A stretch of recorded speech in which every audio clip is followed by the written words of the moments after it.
I am hiding in my bathroom now. Why won't the sun go up? I'm afraid. Writing seems to calm me down a little bit, but the intruding thoughts are increasing and the compulsions are growing. I'm going to try and tell you, whoever you are, what has happened to me.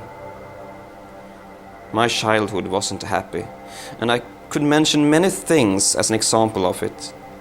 One example has turned out to be more relevant than all the others, though. You see, a long time ago, when I was only 8 years old, I begged my parents for a game console. Super Nintendo, to be exact. Everyone else, at least the kids I looked up to, had one. This made me feel like I was missing out, and I was right. Everyone was talking about Super Mario, and I didn't know what they were talking about. My parents, however, didn't know anything about modern life. They were both academics. My mom studied to become a librarian at the time, and my dad was a professor in ancient religion. They spent most of their time reading old books from the beginning of time, so of course they didn't understand my yearning for video games. It didn't help that they were strict and didn't want me to waste my time on games. They kept telling me that I had to work hard so that I could live up to my so-called potential. If I had a nickel for every time they, especially my dad, spoke of my potential, I would have been able to buy my own video games many times over. I never understood, and still don't understand, what convinced them that I had such potential. I didn't perform well at school, and I didn't have any talents. Also, I hated everything my parents were doing. I just wanted to be able to play Super Mario and watch cartoons. Still, my parents remained certain of my great potential. Perhaps it was merely their hopes and dreams as parents that made them talk about it so much. Sometimes, when they were really upset with me for not doing as I was told, they even said I had to think about my destiny. My mom always had to comfort my dad when he started to yell his nonsense at my face. I was just about to give up on my dream of ever getting a Super Nintendo when, at Christmas, I received a large package. Its shape and size would only mean one thing. My heart started beating rapidly when I saw it under the Christmas tree. I almost couldn't contain myself. But of course my parents forced me to wait forever before I got to open my gifts. I had to sit through the seemingly everlasting dinner that they had made. Not for our relatives, I never knew my grandparents or extended family, but for their weird friends who all looked like they came from another older time. After dinner, when I thought I would finally be allowed to open my presents, I had to wait even more while they were all discussing some strange book one of my parents' friends gave them. It felt like it took forever, even though it probably wasn't that late. Before I got to open my Christmas presents. And, of course, I had to open all the other presents first, not that there were that many, pretending to care about them when all I was thinking about was that large package wrapped in starry gift paper. One of my parents' friends, a tall man with dark eyes, gave me a gift as well. It was a pocketbook. I tried my hardest not to look disappointed. "It's Homer's Marguerites," he said. "I found it on one of my voyages, very far away from home." My parents got super excited about it for some reason, and they all kind of laughed at how cute I looked when I thanked the man while not even looking at the damn book. After that, it was finally time for the last gift, the big one. I looked at my parents with true love in my eyes for the first time in a long time, and then, to more laughter, I ripped the wrapping paper away in a frenzy. The cartoon started to show, and I got more and more excited until I saw it. A Sega Genesis. Never before in my entire life have I gone from happy to disappointed so quickly. "What's wrong? It's what you wanted," my mother said. her voice filled with love. I couldn't bear myself to tell her the truth. She truly believed she had bought me what I had wished for.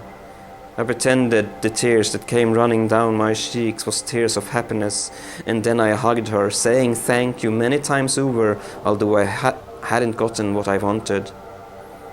Most likely, she had gone to the store, stressed as it would have been far outside of her comfort zone, and nervously asked the clerk for a game console, any console, and then just bought what she was shown. During Christmas night, I convinced my mom she had bought me the right gift, but the following weeks she noticed that I rarely used it.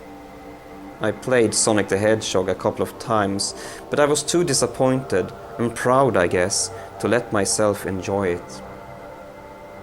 My dad saw it too and yelled at me for being ungrateful. This led to a fight, and I said some nasty things. The one thing that hurt them the most, mostly my mom, was that they had bought the wrong thing. I could see it in my mom's face. She felt guilt, filled with regret for not having succeeded in making her son happy. My dad became furious, as always when I hurt my mom somehow, and carried the Sega Genesis down to the basement. That was the last time I saw it as a kid. I stopped asking for a Super Nintendo, and in the end, I never got it. During the time I grew up, my relationship with my parents got worse and worse. They kept talking about my great destiny, but when I turned 25 and still didn't have anything to show for, I could see the doubt in their eyes when they said it. After I turned 30, they stopped talking about it altogether. I constantly felt like a disappointment near my parents. I got a shitty job as a telemarketer, luckily found a small apartment in a rather poor area and moved away from home. After that, I only visited my parents for special occasions. My dad was always annoyed when I met him, but my mom seemed to love me even after I didn't turn out to be the way they wanted. Not too long ago, when my mom came to visit me, I asked her what my dad had wanted me to do with my life. I already knew he had wanted me to become an intellectual like himself, but with all his talk about my potential and destiny, I always felt like he wanted me to do something specific. He always wanted you to carry on with the collection.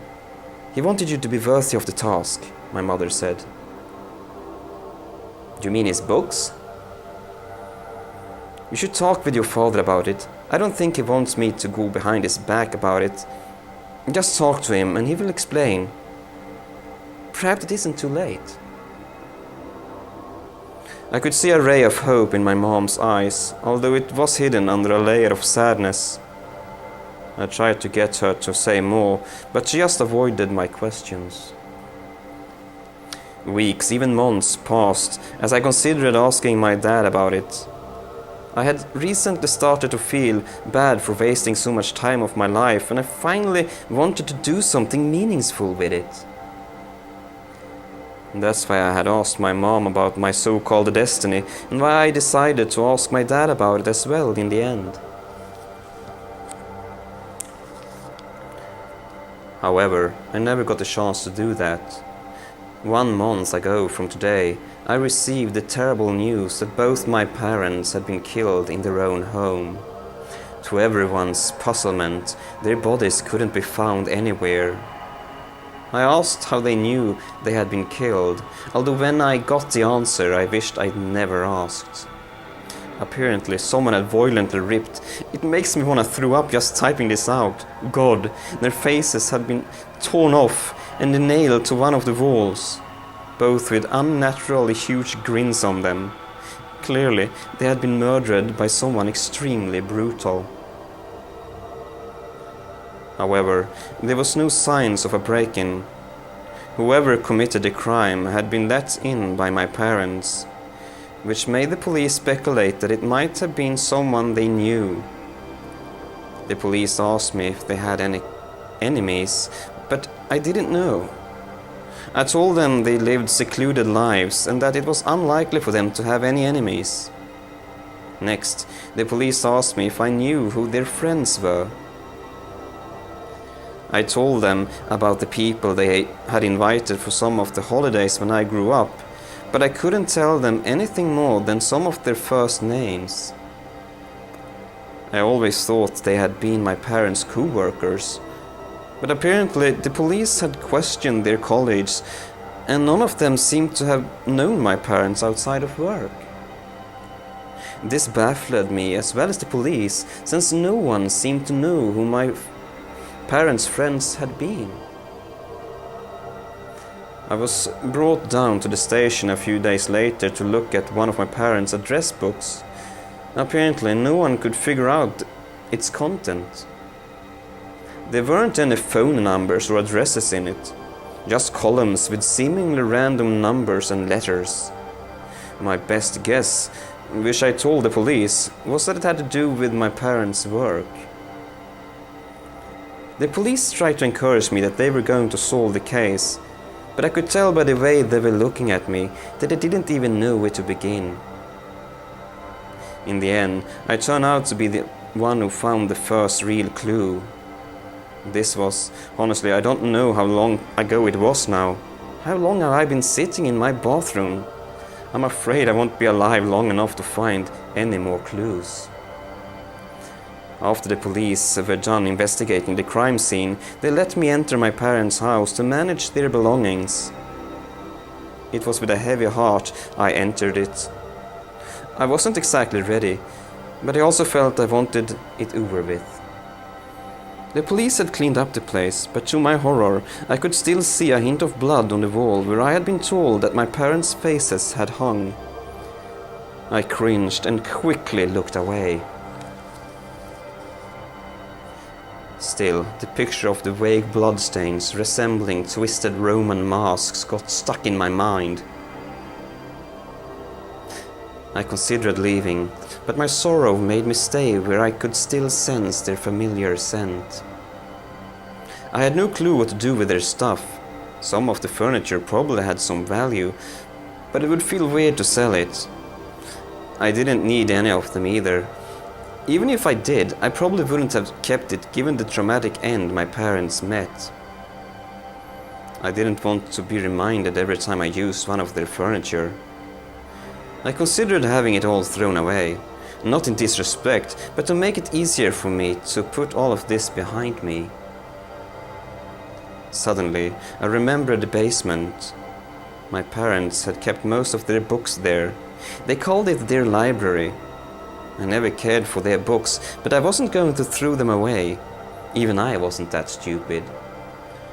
I opened the door that led to the staircase down to the basement. At the same time, I heard a distant thunder. It surprised me since the weather was supposed to be clear all week. As soon as I turned the light on, a few moths woke up and started circling the dull orange lamp in the ceiling. The stairs creaked when I walked down, the smell of old books rose from beneath, and it instantly filled my mind with memories from my childhood. Not exactly happy ones, but they still made me feel a little bit more comfortable somehow. I thought about the old book I had been given that Christmas when I was only 8 years old, and tried to remember what happened to it, but I couldn't. When I reached the bottom of the stairs, I discovered something that confused me.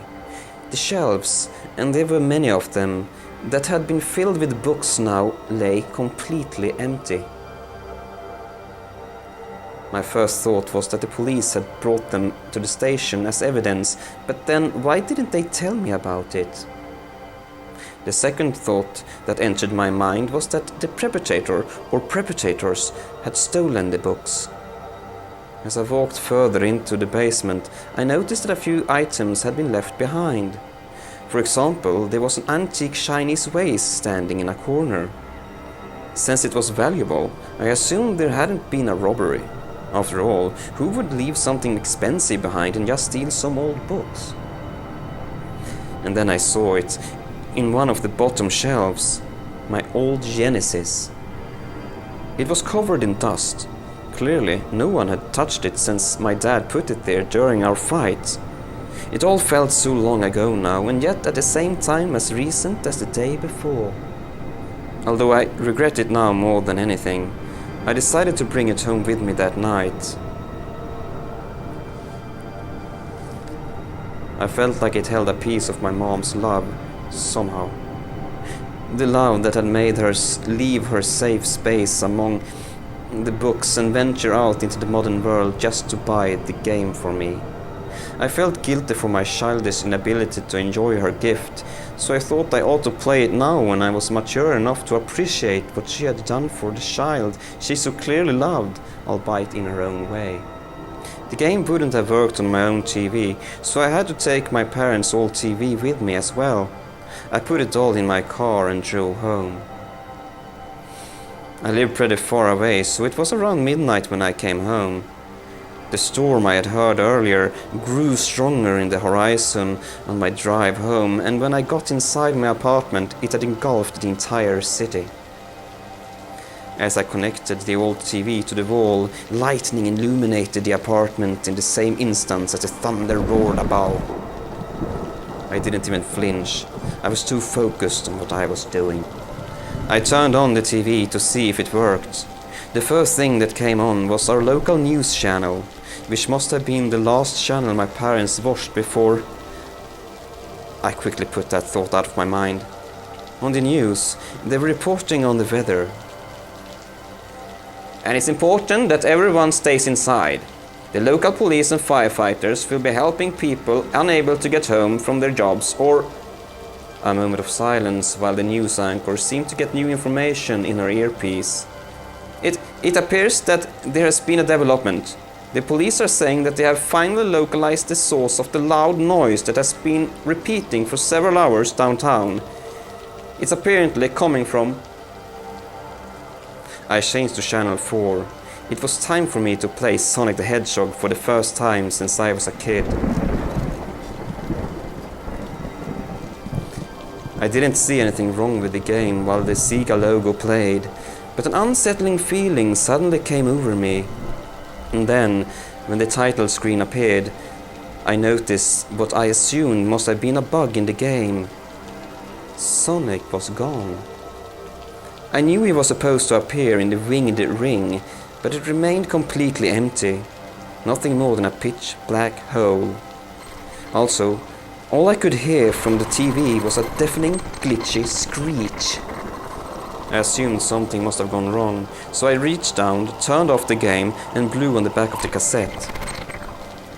It didn't work. I could feel a drop of sweat running down my face. It was as if the temperature inside my apartment had suddenly gone up. Or perhaps I was just feverish. After the boot in the game, the title screen looked the same.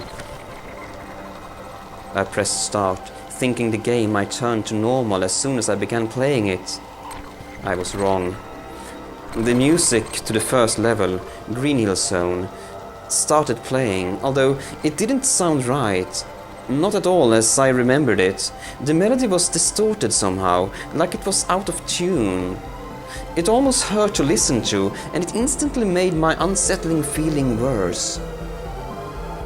When the level appeared, it looked normal, except Sonic was green and partly transparent.